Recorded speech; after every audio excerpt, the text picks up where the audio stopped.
Liebe Freunde des freien Geistes, liebe säkulare Humanisten, willkommen zu unserer neuen Folge des Podcasts Freigeist. Weihnachten steht vor der Tür. Die Adventszeit, die sogenannte Adventszeit, das kommt ja vom Lateinischen Adventus, Ankunft, was immer da ankommt. Nun, die beherrscht den Dezember. Weihnachten als Fest der Innerlichkeit, es verspricht besondere emotionale Tiefe und Verbundenheit. Das Weihnachtsfest präsentiert sich sinnlich, stärker wohl als andere Feste, wie man am Weihnachtsbaum und am Weihnachtsschmuck merkt, auch wenn früher mehr Lametta war. Auch schon am Adventskranz, der ja auch schon das grüne Nadelgehölz mit angenehmem Geruch ins Zimmer holt. Es werden dann Weihnachtslieder gesungen, das stärkt das Gemeinschaftsgefühl, man hört Glockenklang, manche besuchen Gottesdienste, es steht eine Krippe unter dem Weihnachtsbaum, nicht mehr überall, aber doch mancherorts. Und im Vorfeld schon beherrschen die Weihnachtsmärkte unsere Innenstädte mit Wohlgeruch, mit Süßigkeiten. Ein wichtiges Fest, gerade in Deutschland, das man sich wohl nicht nehmen lassen will. Ich möchte heute ein bisschen darüber reden, was säkulare Humanisten anfangen können mit Weihnachten. Sollen sie damit etwas anfangen oder sollen sie damit aufhören? Wenn aufhören, womit? Mit dem Feiern, mit der Feierlichkeit oder vielleicht nur mit der Deutung des Festanlasses? Nun, darüber werden wir reden.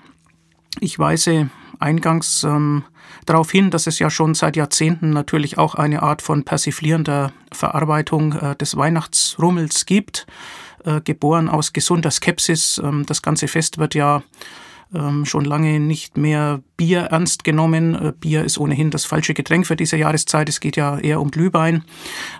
Ich denke bei Advent an das schöne Gedicht von Loriot, in dem es dann heißt, in dieser hochheiligen Nacht hat die Försterin ihren Mann umgebracht. Ein rabenschwarzer Humor und sie zerteilt ihn dann auch noch und dann geht's weiter. Sie packt, es geht auf 4, die Teile in Geschenkpapier. Naja, ich denke auch an Gerhard Polt, dessen unsterbliche Szene von Osterhasi und Nikolausi sozusagen im Narrenspiegel kindlichen Unverständnisses, die Verwechselbarkeit dieses ganzen Weihnachtspersonals sogar noch bis Ostern ausdehnt. Stichwort Weihnachtspersonal, da hat sich ja im Laufe der Jahrhunderte viel angesammelt. Vom Pelzmörtel lutherisch über den St. Nikolaus katholisch zum Weihnachtsmann, dessen Kostüm ja wohl von Coca-Cola erfunden wurde, über Väterchen Frost und Knecht Ruprecht. Das sind also die ordnungsschaffenden Figuren, die auch strafen können, die die Rute dabei haben. Männlich natürlich, die Männer sorgen da für Ordnung. Und dann gibt's aber das Christkind, das scheint mir recht geschlechtslos zu sein und das ist dann von Engeln begleitet. Gut, da ist also viel geboten. Ja, was können nun säkulare Humanisten damit anfangen? Also zunächst sollte man sich mal anschauen, was das Christentum behauptet. Es behauptet ja, da wird die Geburt Jesu gefeiert. Jesus von Nazareth, so die historische Bezeichnung dieser Figur, sei in Bethlehem geboren. Schon das kann einen wundern. Stammt er jetzt aus Nazareth oder aus Bethlehem? Nun, er stammt wohl aus Nazareth. Die ganze Weihnachtsstory, wenn ich das mal so respektlos sagen darf, die man im Lukasevangelium nachlesen kann, ist so gut wie vollständig nachträglich erfunden, um das Ganze kompatibel zu machen mit Verheißungen, die im Alten Testament stehen.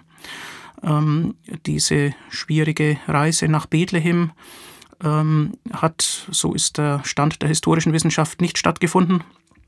Damals hat auch nicht Herodes geherrscht, das würde von den Jahreszahlen her nicht passen, der war nur bis 4 vor dem Jahre 0 an der Macht. Es gab zu dieser Zeit auch keine Volkszählung, die erste gab es wohl im Jahre 6 oder 7 und es hat auch kein Kindsmord stattgefunden, der ja als Auslöser für diese Flucht nach Bethlehem in der Geschichte vorkommt. Also mit der Faktenbasis sieht es schwierig aus. Auch die zeitliche Festlegung auf den 25. Dezember ist tatsächlich völlig willkürlich. Man weiß nicht, wann Jesus von Nazareth geboren ist. Die Wahrscheinlichkeit, dass er ausgerechnet an diesem Tag geboren ist genauso hoch wie die Wahrscheinlichkeit für jeden anderen Tag, nämlich 1 zu 365,2425 unter Berücksichtigung der Schalttage in unserem Kalender, die ja in jedem 4. Jahr auftreten, aber dann wiederum in jedem 25. von diesem jeden 4. nicht, nämlich in den vollen Jahrhunderten, allerdings alle 400 Jahre dann wieder doch. Deswegen kommt diese Zahl 365,2425 zustande. Also, der 25. Dezember ist kein Geburtstag, Weihnachten ist kein Geburtstag, außer man würde daran denken, dass Isaac Newton am 25. Dezember geboren ist, und zwar 1642. Ich habe das gerade eben von Jürgen Hübner gelernt, bei dem ich mich zwischendurch bei dieser Gelegenheit auch mal bedanken darf, dass hier die Aufnahmen unseres Podcasts Freigeist immer so schön und regelmäßig stattfinden. Ja, wir sind bei der Prüfung der Faktengrundlage für das Fest Weihnachten. Ein unbestreitbares Faktum und als Anlass viel älter als das Christentum ist natürlich die Wintersonnenwende. Der kürzeste Tag des Jahres, am 21. Dezember, 3-4 Tage später, merkt man dann auch ohne ausgefeilte Beobachtungsmittel, dass die Tage langsam wieder länger werden. Das ist natürlich von jeher ein Grund zur Freude und zur Hoffnung. Lichtere Tage winken wieder, sozusagen Licht am Ende des Tunnels, das man dann ja auch übertragen sehen kann auf menschliche Probleme und Verwerfungen. Weihnachten ist ein Fest des Friedens. Das ist sicherlich ein kultureller Zugewinn, der als Bleibendes vom Christentum übernommen werden kann. Und es ist natürlicherweise ein Fest der Familie und der Freunde. Man trifft sich, das wird auch so gelebt. Man kann Kontakte pflegen, die man ja vielleicht eben nur einmal im Jahr zu diesem Anlass fortführen kann alte Bekannte und Freunde wieder treffen. Insofern zwar kein Geburtstag, aber doch Anlass für eine Neugeburt im übertragenen Sinn. Das neue Jahr steht ja dann eben immer auch vor der Tür. Bei dieser positiven und angereicherten Interpretation des Weihnachtsfestes berufe ich mich gerne auf den humanistischen Philosophen Joachim Kahl, der dazu schon vor Jahrzehnten wiederholt publiziert hat und der auch, ich zitiere, einen Zugewinn an geistiger Klarheit ohne einen Verlust an emotionaler Tiefe mit einzuschließen sieht, wenn man Ja sagt zum Weihnachtsfest aus säkular-humanistischer Sicht. Und man muss dann eben sortieren, was man daran feiern will und was nicht. Die Krippe lehnt Joachim Kahl natürlich ab. Die würde ich auch hinterfragen und ablehnen. Hingegen positiv gesehen wird der Spruch Friede auf Erden und den Menschen ein Wohlgefallen. Ja, das klingt zunächst doch christlich, weil man es aus dieser Ecke immer hört. Aber was ist der Inhalt? Friede auf Erden und den Menschen ein Wohlgefallen. Das ist ein säkularer Inhalt. Da geht es um die Bedingungen unseres Zusammenlebens, für die wir auch etwas tun müssen. Tatsächlich fällt der Friede nicht vom Himmel, er wird nicht von oben spendiert, er wird uns nicht geschenkt, sondern wir müssen als Menschen daran arbeiten und das als Teil der Weihnachtsbotschaft fortzuführen. Das ist doch eine sinnvolle Sache. Ein Fest des Lichtes, der Freude und der Hoffnung. Das steht in einer guten Tradition, die eben auch älter ist als das Christentum. Früher wurde der unbesiegte Sonnengott, der Sol Invictus, gefeiert. Und es gab die römischen Saturnalien, alles in dieser Jahreszeit. Und erst im 4. Jahrhundert hat ein Bischof dann sozusagen per Erlass, per Dekret den Geburtstag Jesu Christi des Heilands auf diesen Tag gelegt. So findet Kulturpolitik oft statt. Man besetzt sozusagen ein Thema, man besetzt einen Anlass. Und das kann aber dann natürlich mal 1600 Jahre später hinterfragt werden und kann auch wieder aufgegeben werden, weil es nicht einleuchtet. Was aber bleiben kann, ist, sich das Grün der Natur ins Haus zu holen. Das Immergrün von Nadelbäumen, eben auch dann, wenn im Advent eigentlich nichts ankommt, sondern wenn das nur die im 4-Wochen-Rhythmus sozusagen sich vertiefende Vorbereitung und Vorfreude auf diesen zentralen Anlass im Jahr ist. Insofern ist auch gegen den Weihnachtsbaum nichts zu sagen. Er ist dann eben aus Sicht des säkularen Humanismus kein Christbaum mehr, wie ja auch keine Krippe drunter steht. Aber das heißt ja nicht, dass man jetzt das Fest völlig ignorieren oder gar bekämpfen oder abschaffen müsste. Es bleibt genug Substanz, um es als Friedensfest im Winter mit Familien und mit Freunden würdig zu begehen. Eben auch aus einer nicht religiösen, aus einer humanistischen Sicht heraus, die viele Milieus in unserer Gesellschaft zusammenführen und verbinden kann. Ja, vor diesem Hintergrund wird das vielfältige Weihnachtspersonal, das ich vorhin erwähnt hatte, gewissermaßen weniger wichtig. Es sind dann eben Märchenfiguren, die nicht der Verachtung anheimfallen sollen. Für kleine Kinder sicherlich nett, wenn der Weihnachtsmann kommt oder wenn das Christkind, in Nürnberg wird das Christkind alle 2 Jahre gewählt. Das ist ja eine ganz gute Lösung. Es muss ja den Christkindlesmarkt eröffnen. Also wenn solche netten, den Kindern zugewandten Symbolfiguren dann Geschenke verteilen, dagegen ist ja nichts zu sagen, aber die metaphysische, die typisch religiöse Aufladung, die würde man dann natürlich weglassen, schon um kleine Kinder nicht einseitig mit einem angreifbaren Weltbild zu befrachten. Ich bin kürzlich gefragt worden, was soll man denn erzählen, wenn Kinder aus dem Kindergarten kommen und sozusagen die christlichen Inhalte aufgeschnappt haben oder sie ihnen eingeredet wurden und wie soll man denn damit umgehen? Soll man das Rüde entzaubern? Ein kluger Umgang ist zu sagen, es gibt Menschen, die das glauben. Es gibt aber auch Menschen, die es nicht glauben und es gibt da eine gewisse Vielfalt und das ist eben Teil einer kulturellen Überlieferung. Dann wird das Ganze früh relativiert und es wird nicht als Wahrheit, schon gar nicht als absolute, als einzige, alleingültige Wahrheit dargestellt. Aber die Freude an der Geborgenheit, am Miteinander in der Weihnachtszeit, die sollte dadurch nicht verloren gehen. Der Konsumrausch, oft zitiert, wird in Wahrheit ja von gläubigen Christen und von ungläubigen säkularen Humanisten gemeinsam kritisiert, weil es Stress und Hektik bringt und weil es die Menschen in Rollenerwartungen zwängt. Man muss dann unbedingt etwas schenken und so weiter. Da geht doch eine gesunde Weihnachtsromantik, die es ja geben kann, dann zunehmend verloren.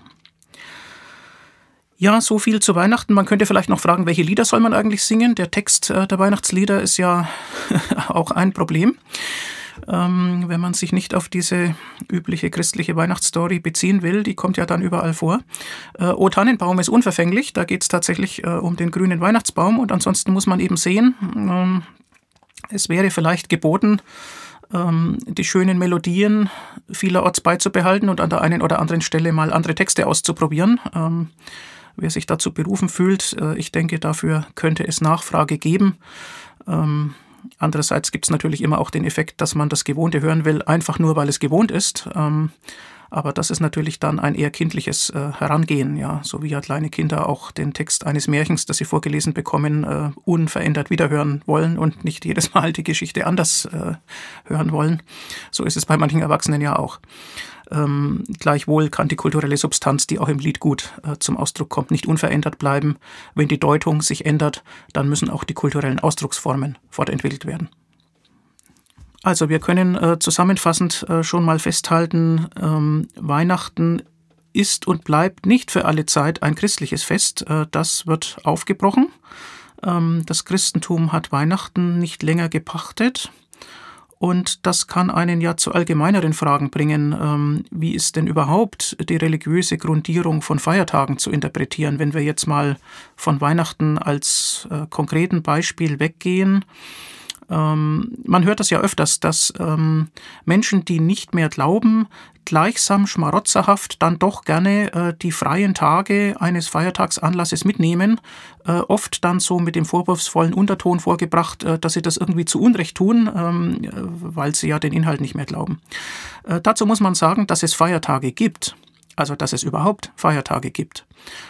Das bedient ein allgemein menschliches Bedürfnis. Und das ist nicht etwas, was die Religionen alleine für sich verbuchen können. Denn Feiertage durchbrechen den Alltag, sie strukturieren das Jahr, sie stiften Gemeinschaft.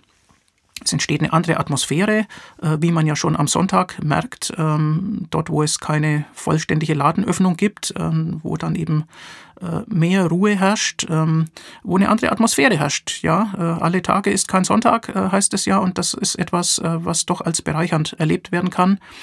Feiertage können Ausdruck eines gemeinsamen Schicksals sein oder gemeinsamer Werte einer Menschengruppe. Das gilt natürlich auch schon für die säkularen Feiertage, also etwa für Unabhängigkeitstage, für Nationalfeiertage und so weiter, das gemeinsame Schicksal einer Bevölkerung in diesem Land. Oder Ausdruck gemeinsamer Werte, etwa beim Welthumanistentag oder beim Tag der Menschenrechte. Das sind ja nun nicht religiöse Anlässe, aber doch etwas, wo Menschen gemeinsam etwas zum Ausdruck bringen wollen. Das ist also vollkommen legitim. Und dann ist die Frage, wie geht man denn in einer pluraler werdenden Gesellschaft um mit den Feiertagen, die einen weltanschaulichen Hintergrund haben? Das betrifft ja jetzt nicht nur Weihnachten, sondern das betrifft die großen Feste, Ostern, Pfingsten und viele Feiertage im Lauf des Jahres, die nominell und eben aus religiöser Sicht einen Hintergrund haben, der selbst von denen, die Mitglied der Kirche noch geblieben sind, meist in dieser Form ja gar nicht mehr geteilt wird, oft auch gar nicht mehr gewusst wird. Wie soll man als säkularer Humanist mit dieser Situation umgehen? Man könnte solche Feiertage, innerlich ignorieren, könnte sagen, das betrifft mich nicht, ich glaube das ja alles nicht. Und man könnte dann entweder darauf hoffen, dass die weltanschauliche Prägung sich zunehmend auflöst, dass das eben einfach dann Tage der Erholung und Erbauung werden, also wie sie auch in einem völlig säkularen, auch in einem laizistischen Staat natürlich vorkommen würden. Oder man kann das Ignorieren so verstehen, dass es pluralisiert wird. Das heißt also, dass verschiedene Bevölkerungsgruppen Unterschiedliches feiern und das, was einen nicht betrifft, ignoriert man dann eben. Man hat aber eigene Feiertage, das sind einfach die Anlässe, die einem wichtig sind. Das führt natürlich schon gesamtgesellschaftlich auf das Problem, dass es sehr zerfasert und dass das Gemeinschaftsgefühl dann nur noch gruppenbezogen und nicht mehr auf die Gesamtgesellschaft ausgedehnt werden kann. Deswegen zweite Möglichkeit, nicht ignorieren, sondern solche Feiertage mit weltanschaulichem Hintergrund umdeuten und sich anverwandeln. Dafür war unsere Betrachtung des Weihnachtsfestes ein Beispiel. Auch das führt dann zu einer Pluralisierung, die auch wiederum in zwei Varianten auftreten kann, nämlich man könnte ja den Feiertag auf ähnliche oder auf die gleiche Weise begehen wie die Gläubigen, nur deutet man den Anlass anders. Das würde also etwa für den Umgang mit dem Weihnachtsbaum gelten. Der steht im Atheistenhaushalt dann genauso wie im Christenhaushalt, aber die Deutung des Anlasses, sozusagen die Rechtfertigung der Feier, ist dann eben unterschiedlich. Dann hat man dennoch gemeinsame Atmosphäre und es hält die Gesellschaft ein Stück weit zusammen. Die zweite Möglichkeit wäre, man nimmt zwar denselben Tag, deutet den Anlass anders und macht dann aber etwas anderes. Man hat sozusagen andere Rituale, man begeht den Feiertag anders. Auch das kann man tun. Das wäre auch eine Entwicklung, die in einer pluralen Gesellschaft eintreten kann. Ja, und eine dritte Möglichkeit wäre dann eben, so einen Feiertag nicht sich anzuverwandeln, sondern den Anlass zu kritisieren. Also aufzuklären, den Faktenbezug zu prüfen, das Illusionäre offenzulegen. Aber das hat natürlich etwas rein Negatives. Man bekämpft dann sozusagen einen Inhalt, dem sich andere verbunden fühlen. Das riecht ein bisschen nach Kulturkampf und das müssen sich dann immer alle Beteiligten gut überlegen, ob sie das wirklich wollen. In aller Regel geht ja keine Bedrohung von den Feiertagen anderer Weltanschauungsgemeinschaften aus. Vor allem dann nicht, wenn das Ganze privat begangen wird, wenn eine private Denkweise dem zugrunde liegt. Dann ist das natürlich vollkommen legitim. Wenn die Begehung eines Feiertags ausgreift in den öffentlichen Raum, dann könnte bei weltanschaulichen Gegensätzen vielleicht die Versuchung bestehen, dass man dann im selben öffentlichen Raum auch die Aufklärungsarbeit sozusagen steigert und da etwas dagegen setzt. Dafür gibt es Beispiele, nämlich angesichts des Osterfestes haben Säkulare bewusst das Hasenfest, was natürlich auf die Äußerlichkeit des Osterhasen abhebt, hergenommen und dann ihren Kirchenaustritt gefeiert, gerade an diesem Tag. Man könnte sich auch vorstellen, sozusagen plakativ eine Kampagne Auferstehung, nein, danke, gerade an Ostern in Gang zu setzen. Aber das ist dann natürlich sehr polarisierend, wie es ja auch polarisierend wäre, wenn man etwa bei Fronleichnamsprozessionen nicht etwa nur verständnislos oder peinlich berührt daneben steht, sondern wenn man jetzt anfangen würde, eine Gegendemo anzumelden, vor dem Hintergrund, dass eine Fronleichnamsprozession ja so etwas ist wie eine öffentliche Demonstration. Eine Monstranz wird ja auch mitgetragen für die katholische Lehre. Ja, wahrscheinlich ist es klüger, die weltanschaulichen Auseinandersetzungen im theoretischen Bereich zu belassen, immer zu fragen, was der Faktenhintergrund ist. Die Menschen sollen sich dann eine Meinung bilden, mit welcher Deutung sie sich anfreunden können, welcher Art von Feier sie sich denn verbunden fühlen. Es gibt ein weiteres schönes Beispiel für eine Uminterpretation, das möchte ich auch noch erwähnen, wenn wir schon so allgemein über Feierkultur reden.